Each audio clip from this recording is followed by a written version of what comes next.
Welcome to the Wiser Wealth Management Roundtable. We believe the best financial advice should always be conflict-free. I'm your host, Casey Smith, guiding you to financial freedom. Are my co-hosts, Brad Lyons and Matthews Barnett. Hey, guys. How's it going? Hi, Casey. Today's podcast is a community spotlight. I am always impressed with individuals that are focused on leaving a legacy by helping others first. And I've met a lady by the name of Christy Betz of Giving Grace, who's doing exactly that in our community. She is helping those in need by giving them grace when grace is needed the most.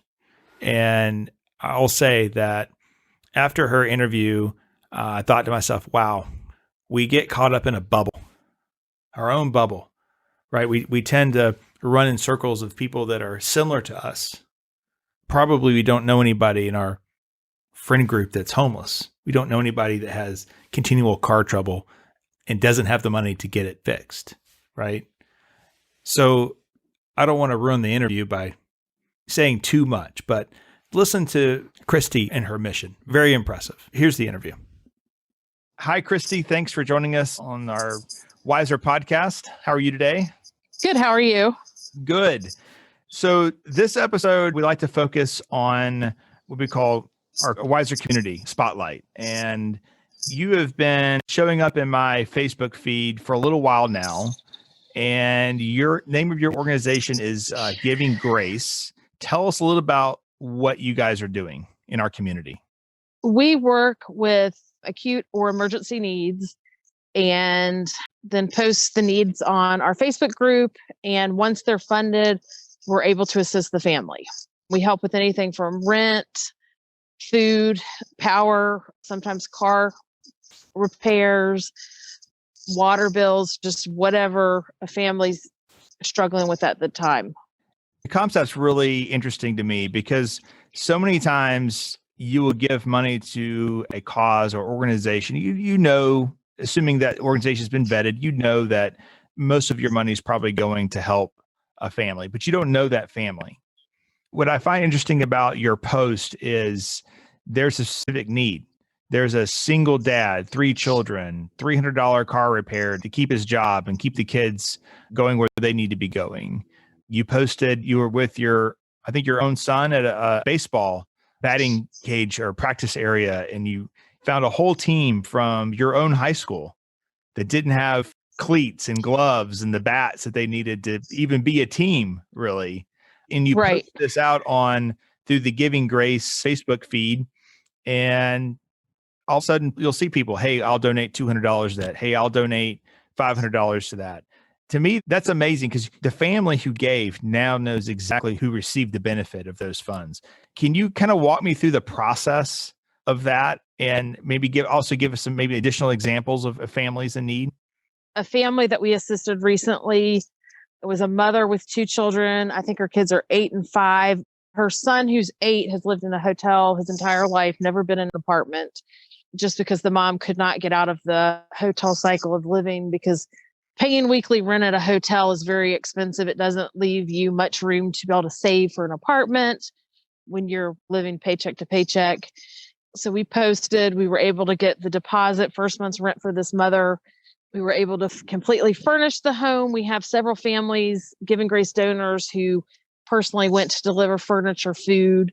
And then this past week, we even had a Giving Grace family that we helped like 6 or 7 years ago, who is now in a much better financial position. She actually donated one of her cars to this family. So Wow. We're seeing the whole cycle.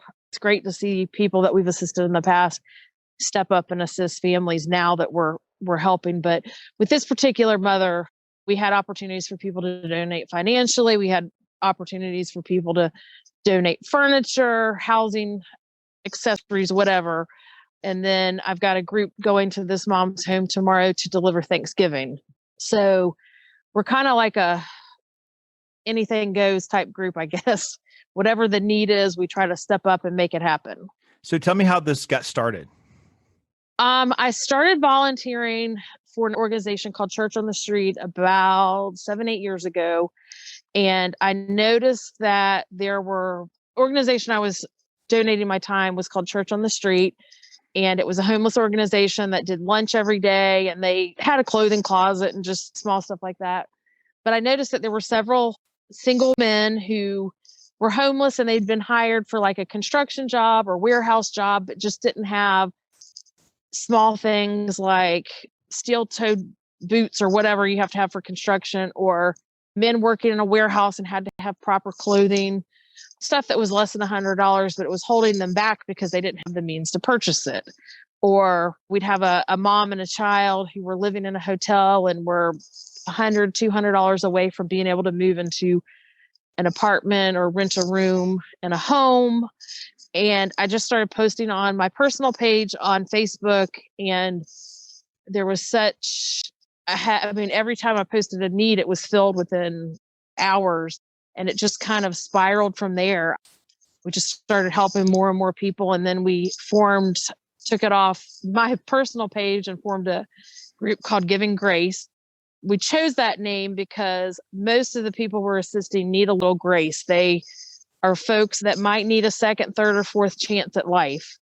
And a lot of the people we're assisting need grace in that they're people that society has written off, but they're still great people that just need a little help getting to the next level. It just took off from there, and we started with less than 100 members, and I think now we're up to 7,700 members in Giving Grace. My goal is hopefully every year we'll grow. We don't want to grow too fast, obviously, because I'm a believer in slow growth. That's kind of where we are today. We were talking offline a minute ago. If you're on the train track and you have a job and you can pay the rent, you can pay for the basic needs, a lot of these jobs don't pay enough. They really have excess that these people have. A lot of these jobs are obviously more hourly in that if they can't go to work because they're sick or their kids are sick, they just don't get paid. But to make matters worse, during this whole COVID environment, we have people just job loss for no reason. It's just because the work's not there. What's interesting to me is you get off the tracks.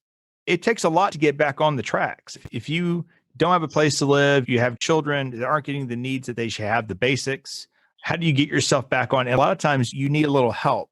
So family members often will help, but a lot of people don't have family, or a lot of times the family is in the exact same situation. Mom and dad are maybe in a worse situation than the people that you're helping potentially. Exactly. At the same time, how do you distinguish who to help? Are there certain people that you say, this is not a good situation and you don't help? Or is it always you're giving grace?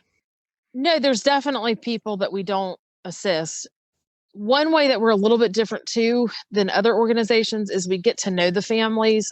Just like the lady who's helping another family with a car, we have a relationship with everybody we've assisted. Whether it's just a text every month, hey, how are you doing? You find out real quickly who and who is not really motivated to go to make it. People that want to be independent, people that don't want to live off the system, people who want to make it on their own, who want to provide for their children. And those are the folks that we're targeting. Those are the folks we want to help. The people who are just okay getting by with whatever they're given from the government assistance, those are generally not the folks that we help just because they're okay with the way they're living. They don't necessarily want anything better. And we really want to help the people that want to help themselves. I see that as a recurring theme in your post and asking for help is that someone just got a job. They don't start for 2 weeks. Can you help them get back to catching up on their rent or their car payment? I see someone is looking for a job, hopes to have one in a few weeks, or recently lost a job. So yeah, that definitely matches with what I'm seeing. A question I think most people would ask, well, I'll go ahead and ask it here. What happens to the funds? So if we donate $500 to help someone stay in a hotel for the next week, are you paying the hotel directly, or is it a cash donation to the family itself?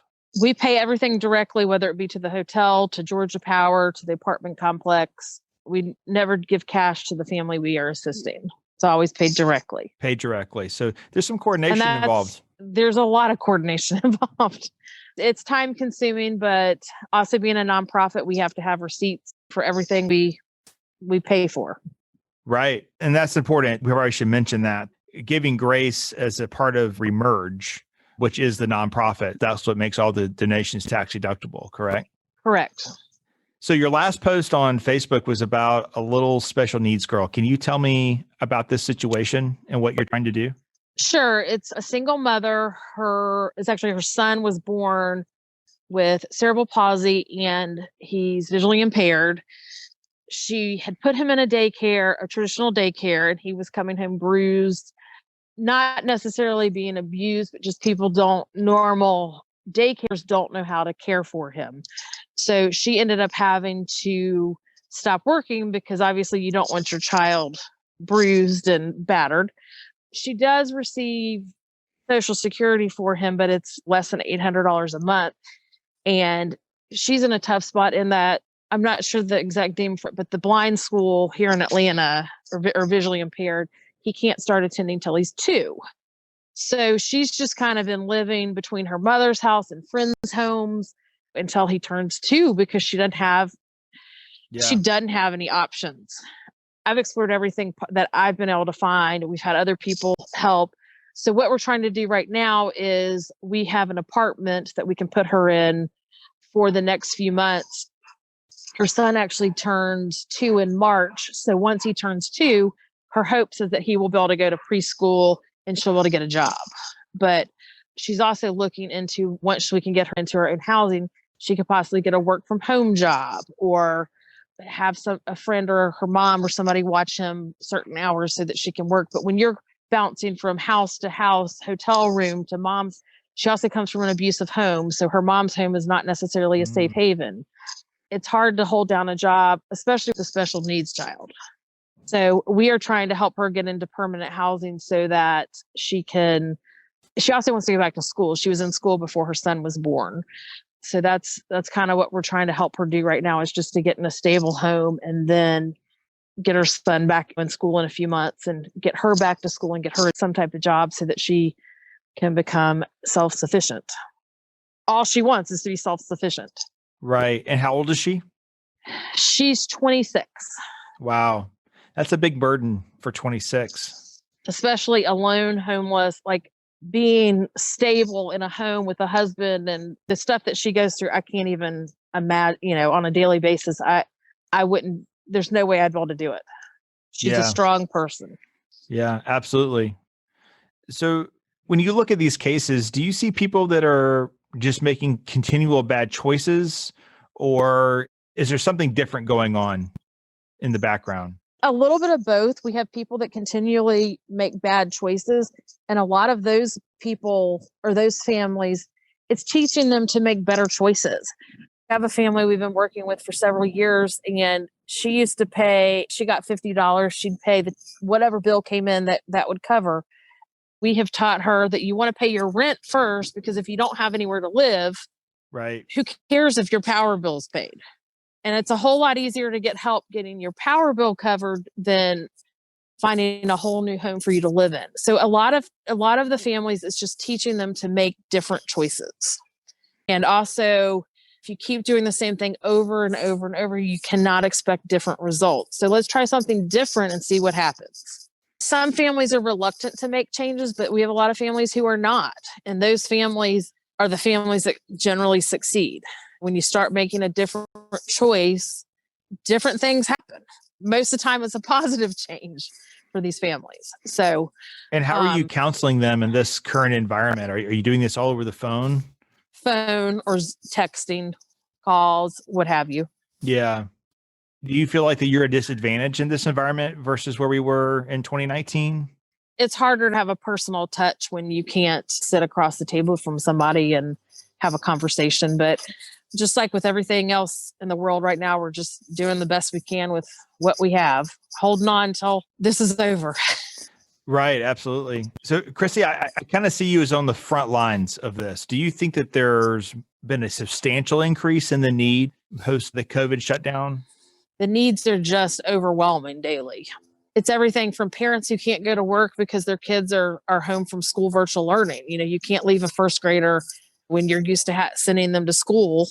We've seen a lot of families at a financial disadvantage because they're having to pay for learning pods or daycare so that they can go to work. We've seen a huge increase in families that work in the restaurant industry shut down. Probably hospitality as well. Absolutely. Even stores. Cause I mean, we had, people are doing online shopping instead of going into the malls. And so it's just bad situation all around. So what about the outpouring of grace from the community? Are you seeing more donations now? We've definitely had an increase in donations, which is great because it just means we're able to help more people. How do people follow you? I found you on Facebook, but are there other ways that people can follow Giving Grace? We are actually just on Facebook. So it's Giving Grace. Christy Betz is who we're going to be searching for. In fact, I think I can follow you, but I think you've reached the maximum number of people that you can be friends with on Facebook. That's the following that you have. We probably need to get you a celebrity account where you can you can take on more people. One more friend. All you have to do is ask to join, and we are happy to add you to the group. That's great. So we're going into the holiday season. What are some ways that people could give? Let's say $25 to $100. Where would that be best placed, do you think, through a donation and Giving Grace? Well, during Christmas, you have a lot of people who want to buy gifts for children, and all the families that we've assisted, we will make sure the children have something for Christmas morning to open. But the needs right now are still financial. It's helping people stay in their homes, put food on the table, keep the power on, keep the heat on. Those are still the greatest needs right now.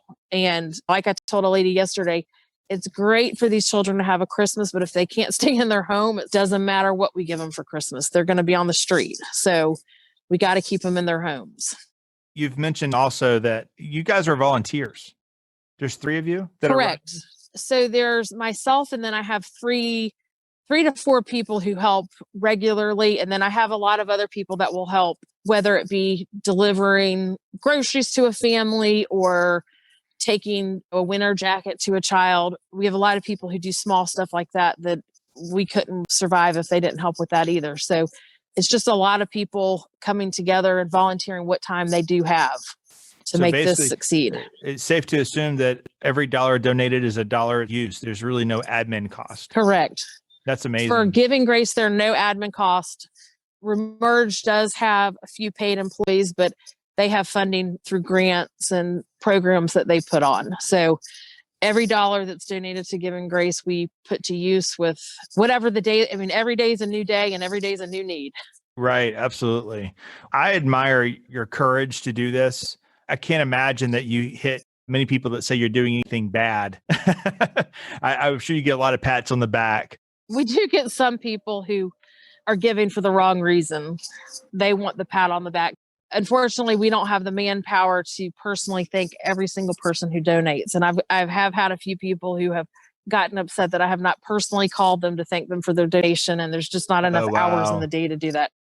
A true gift is a gift given with nothing expected in return. Absolutely. People need to realize that, but you are definitely a community hero. There's no doubt about that. And thank you for your commitment to helping those that I think a lot of people have forgotten about. Well, thank you. And we couldn't do it without if we didn't have the donors, we wouldn't be where we are today. So it takes a village. Absolutely. So donations, look for Giving Grace on your Facebook feed, Christy Betz. You can also search for her. Thank you for your time, Christy. A happy Thanksgiving to you and your family. We'll keep in touch. All right. Thank you. I thought that interview was a great reminder of thinking of others in this holiday season. This podcast, this video cast will get posted shortly after Thanksgiving. But it's amazing how many people out there need assistance, but we don't realize it. Yeah, I think we take for granted how fortunate we are. There's a lot of people out there that are in need, especially during COVID times. It's unfortunate. Throughout the rest of the year, we get caught up in our own daily lives. And it's the holidays that bring us to remind us that there are others who, through either circumstance or environment, have found that they need some help. What's interesting is one of her posts recently, I think it was $330 for a dad's car repair so he could get to work. Didn't have the money. Most people we know, $330, is it going to... Not going to take food off the table. It's not going to cause any problems. I think we just judgmentally look at people and go, well, you should have made better decisions. And it's not always that easy. Sometimes people are just behaving how they were trained. Right? That's right. That's right. Law of diminishing returns. So if, Brad, you go buy a new sports car every day, right? The first time you buy it, you're super excited. Second time, you're a little less excited. Eventually, it's just no big deal. You're buying a $300,000 sports car, right? No big deal. Yeah, I think of this often. Yeah. I'd love send to me test one this if you want. theory. What's interesting is studies have shown that giving does not have diminishing return. The joy that you get, actually, I think the better health that you get by giving, that does not diminish. So even if it's $25, $50, something that goes and helps someone else, that you're not asking for something in return, I think that's important. I thought that was interesting that in the interview, people were upset because she didn't get out there and thank them for a donation. And I sort of see that a little bit, but it's also a 3-person operation run by volunteers who have their own kids and their own families and husbands at home. Well, the fact that it's volunteers I thought was interesting because that means that 100% of the donation goes directly to the cause. There's zero administrative costs. In fact, maybe if you don't want to donate money, maybe you donate your time and send thank you notes to all the donors. There you go. There's an idea. You can do that from your home, right? I mean, so anyway, Giving Grace, you can search on Facebook for that and follow her and see her posts and see her stories. She's a special lady. Absolutely. Very important Absolutely. cause for now. All right, guys, here we go. Christmas is coming. See you on the next podcast. Thank you.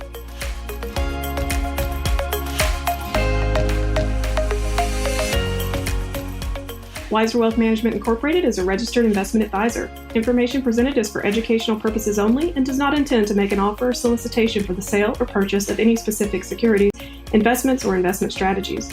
Investments involve risk and, unless otherwise stated, are not guaranteed. Be sure to first consult with a qualified financial advisor and/or tax professional before implementing any strategy discussed herein. Past performance is not indicative of future performance.